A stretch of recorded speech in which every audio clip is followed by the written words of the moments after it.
Iowa's News Now Sports brings you black and gold glory. Your all-access pass to all things Hawkeyes. This is Eye on the Hawks. It's definitely exciting. It's something to be proud of and something to enjoy today. But we're nowhere near reaching our full potential by any means. Either side of the ball. So, as good as it feels to be 2-0, it doesn't mean anything.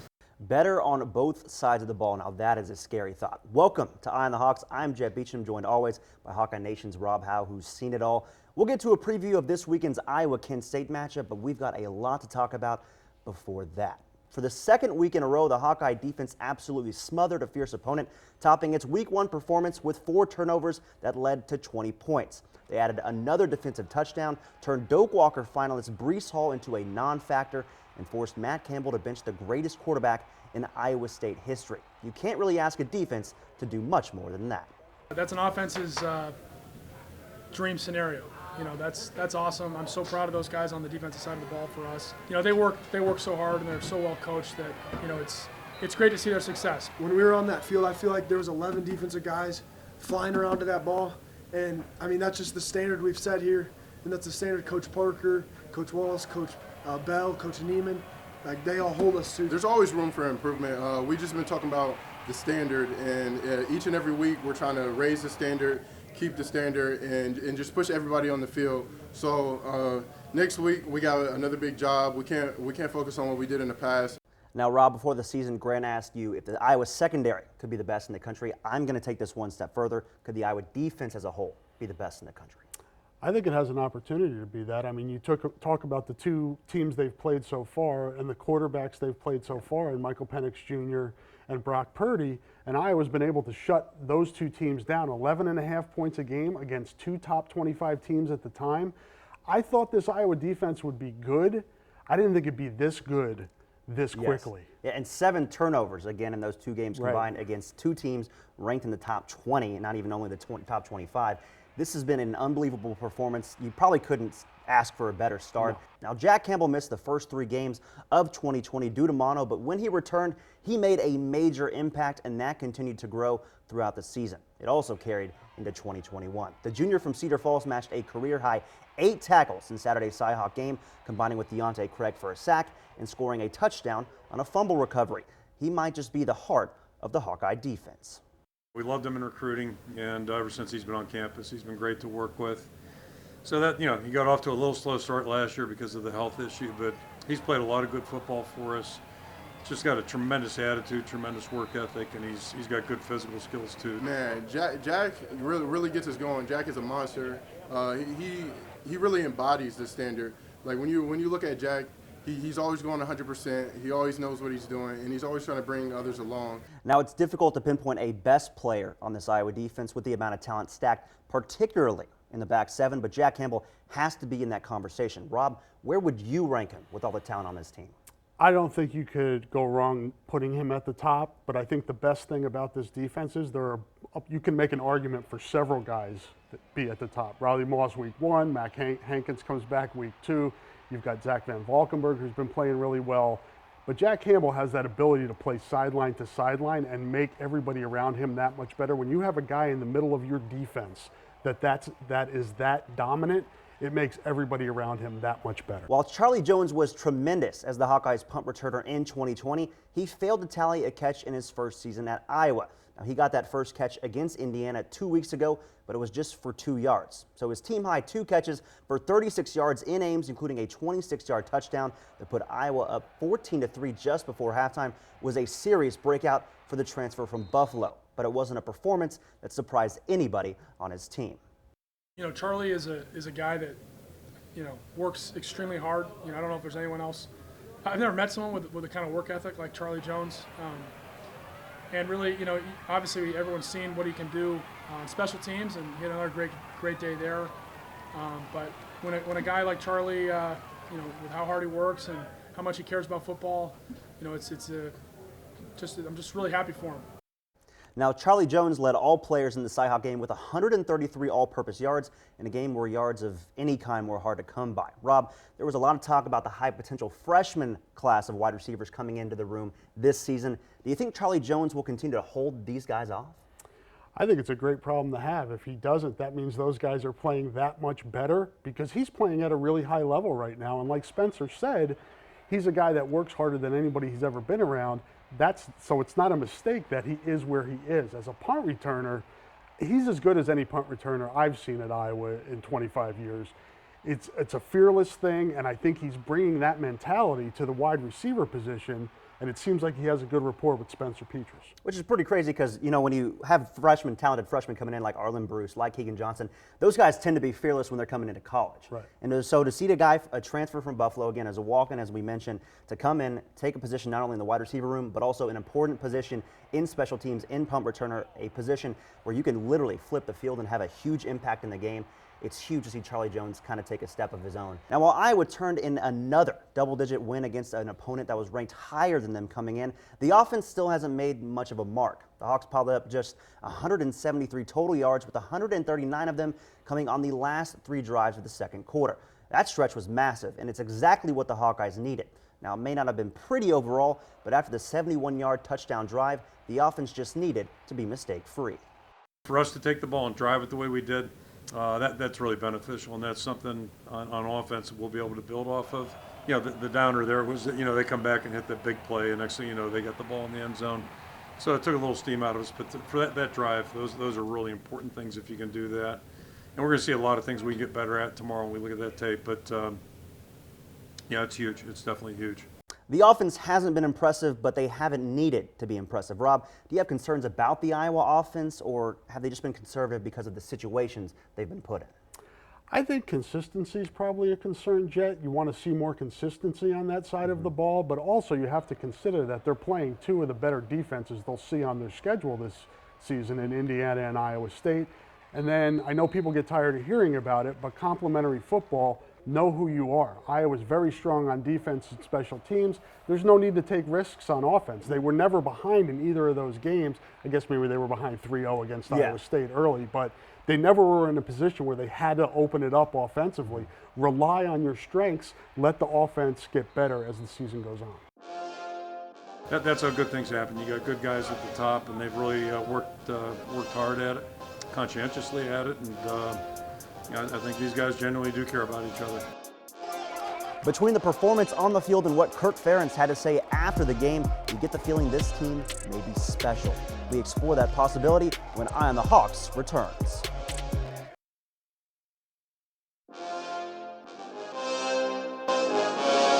Iowa gets a lot of guys who might not run the best 40, jump the highest. Like it's kind of something like we talk about in the linebacker room. We're kind of mutts. They may consider themselves mutts, but they're playing like purebreds right now. The story of the offseason was these first 2 weeks. What would the Hawkeyes look like against high-end competition? Could they show us right away they could compete for the Big Ten West crown? Not only is that a resounding yes, now it's worth wondering, how high can they fly? Is this team a college football playoff contender? It's likely too early to answer that on the field, but after the win Saturday night, Kirk Ferentz got a bit emotional about this particular group. That's why you coach. You know, you just you enjoy watching young people grow, and I sound like an old guy now calling them young people, but they're players, they're college guys, you know, and it's just fun to watch them come in and grow together and do things together, do things that are hard, and you know, but that's how you get to a place like this, because there's nothing easy today. Yeah, I mean, that's the fun of it, seeing guys grow, seeing them do things maybe other people think they can't do. Now, as things stand right now, Iowa's resume is about as good as any in the country. They're 5th in the AP poll and 7th in the coaches poll, but there's a lot of football left to play. Rob, when is the right time to start talking about the college football playoff?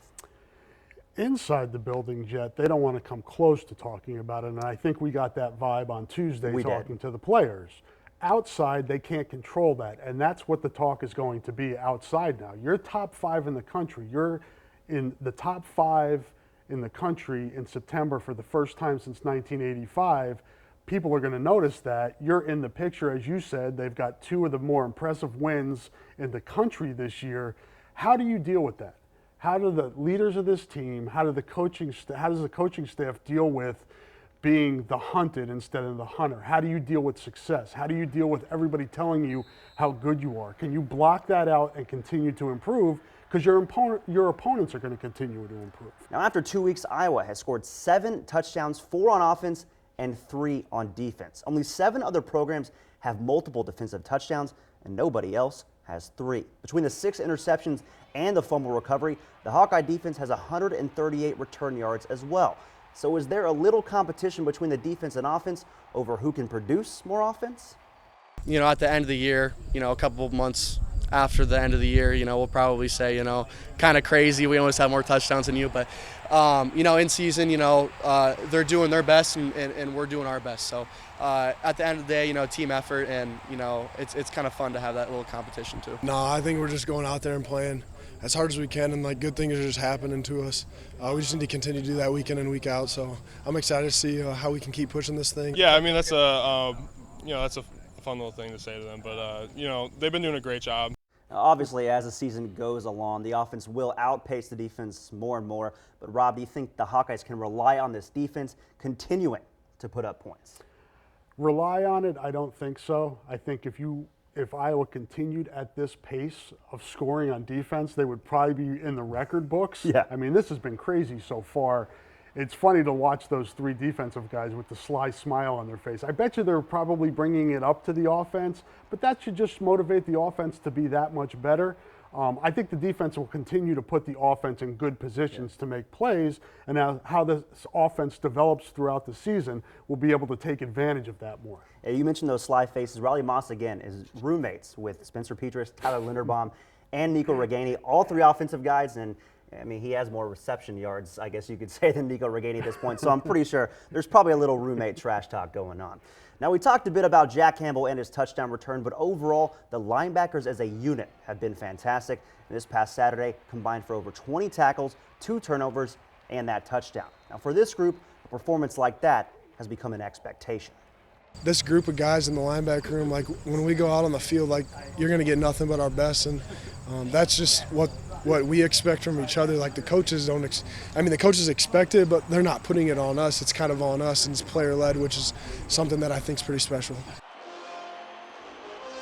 Coming up next, we break down Kent State before they make their way to Kinnick this weekend, how the Golden Flashes have made an early name nationally when we return.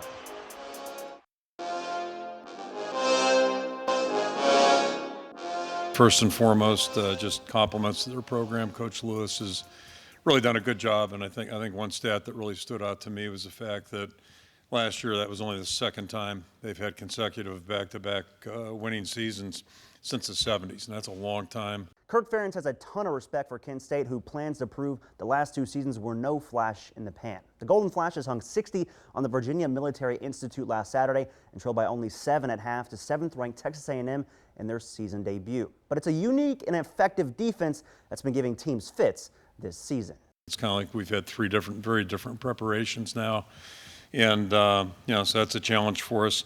Then on top of that, I think you probably noticed they're great in the takeaway column. They're 2nd in the country, I believe, right now with takeaways.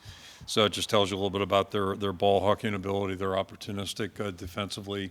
Both corners, I think, have 3 picks. So that's pretty impressive right there. Now, for as good as Iowa's defense has been at producing takeaways, Kent State has been just a bit better.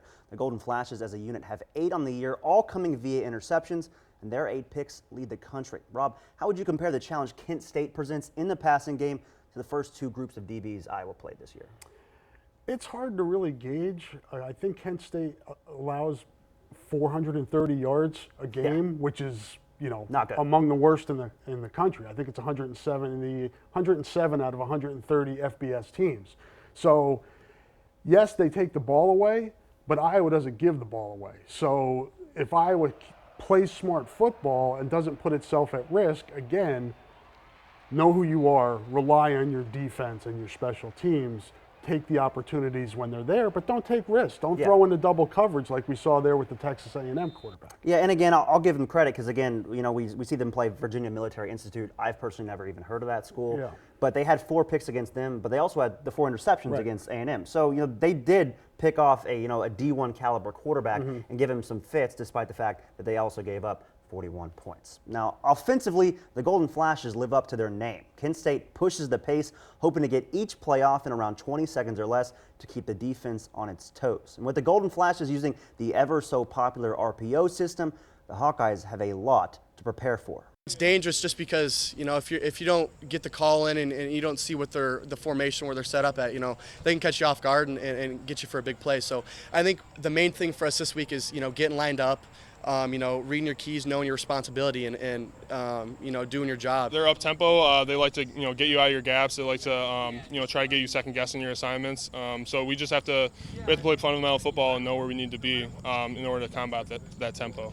And when talking about last weekend's defensive performance, Kirk Ferentz and multiple players brought up their disappointment at the end of both halves when Iowa State picked up the pace and they then cashed in with touchdowns. Rob, do you think an up-tempo offense is the thing that might be able to crack this defense? Maybe once, potentially twice, but is it an offense that can go up and down the field on long drives for 60 minutes? I don't think so. And when you speed up, you also put yourself in position to make mistakes. And if you, we've seen with Iowa's defense, if you make mistakes, it's going to make you pay. So, yeah, you can play fast, but if you play fast and play poorly, Iowa's defense is going to take advantage. Yeah, I think that's an important point because sometimes, maybe the offensive lineman or wide receiver, they get the call in, but maybe they're not on the same page. And Iowa's exactly the team that can make you pay. And sometimes even when you move fast, some guys just have to go based on reactions. And if I'm trusting a defense and maybe a linebacker group based on reactions to just shoot the gap if they don't have the call in and make a play, I'm taking Iowa.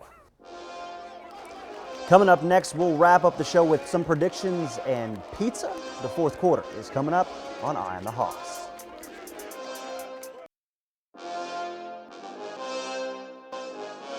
It's apparently the pizza capital of the world, so we got pizza over there. I'm not a fan of the pizza just because I'm a Casey's fan, and they think I'm dumb because of that, but it is good. Thank you.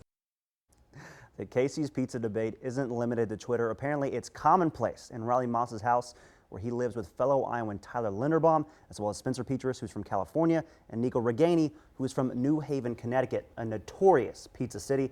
That's the roommates visited together. Now, Rob, as a non-Iowa native, kind of like myself, your take on Casey's Pizza? Not a huge fan, but I'm a little bit snobbish when it comes to pizza growing up on the East Coast. I'm probably going to fall in the Nico Reganey camp when it comes to pizza, but I don't want to offend anybody either. If people like Casey's Pizza, go for it. Again, and I live in the Midwest. I worked in Illinois first, so I kind of got on the Casey's Pizza train a little bit early as well. I can't get into the breakfast pizza. Putting eggs on pizza to me is a little weird, but I'm a big sausage fan. Now, toppings preference, pineapple guy? No. Good. I mean, not all of us can be perfect. Me and you apparently are. Yeah, I'm an anti-fruit on pizza kind of guy. All right, it's time for some picks. ESPN's Football Power Index gives Kent State just a 7% chance to win this one. The Hawks opened up as a 22.5-point favorite. Now, Rob, this one is less maybe will Iowa win and more will Iowa cover, right? Yeah, and I think so. I think you worry, as we talked about earlier, about the potential for Iowa to come out flat. This just doesn't seem like a group that's going to let up. It seems like a group on a mission. And I think when you look in the trenches, if you look at the physicality of Iowa, I think that's where it wears down a MAC team like Kent State. I think this game could stay close maybe for a quarter or so, but I think Iowa just wears them down over time and it covers that spread. Yeah, and I'm not even surprised. I think that 22.5-point spread is a little low, and I also think the 7% chance to win is a little high. Because, I mean, in all honesty, if you look at Iowa's wins, if they continue to play they have, even with the offensive struggles, I think the offense does kind of get going this game. Agree. If the defense can produce a turnover or two, maybe not even the 4 that they're used to, producing last week, they're going to win probably by 3 to 4 touchdowns. So I'd probably take the cover in this one if I was a betting man. Now that'll do it for week 3 of Eye on the Hawks. We'll be right back here next week with a recap of Saturday's Kent State game and a preview of Iowa's final non-conference game. Thank you for joining us as always, and have a great week.